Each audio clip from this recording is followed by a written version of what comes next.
ఈ ఎపిసోడ్లో మనము సమ్మర్ డైట్ టిప్స్ గురించి చెప్పుకుందాము. సాధారణంగా ఎన్విరాన్మెంటల్ చేంజెస్ వల్ల మనకి సమ్మర్ హీట్స్ అనేది ఉష్ణోగ్రత పెరిగిపోతుంది కాబట్టి మన బాడీని హైడ్రేట్ చేస్తూ బాడీని కూల్గా పెట్టడానికి మరియు ఎనర్జైజ్గా ఉండడానికి మనము ఖచ్చితంగా రోజువారీ 3 to 4 లీటర్స్ వాటర్ ఇంటేక్ చేయాలి.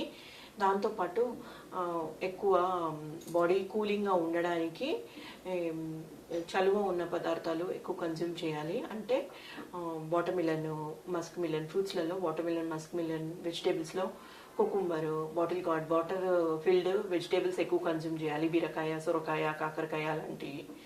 మరియు మనకి లైట్ డైట్ తీసుకోవాలి. పప్పు, ఫ్రైడ్ ఐటమ్ కాకుండా బ్లాండ్ కర్రీస్ తీసుకున్నట్లయితే మనకి ఎక్కువ దాహం అనేది తగ్గుతూ మనకి బాడీని వాటర్ రిటెన్షన్ చేస్తూ ఉంటుంది. సో దట్ మన బాడీ కూల్గా ఉంటుంది.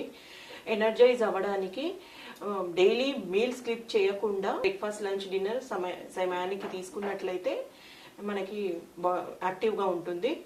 సో మనకి డిహైడ్రేట్ అవ్వకుండా ఉంటుంది. ఒకవేళ డిహైడ్రేట్ అయినట్లయితే మనం ఇమ్మీడియట్గా వాటర్లో లెమన్ స్క్వీజ్ చేసి సాల్ట్ యాడ్ చేసుకుని తీసుకున్నట్లయితే మనకి హెడేక్ అనేది రావు, వీక్నెస్ అనేది రాదు. ధన్యవాదాలు.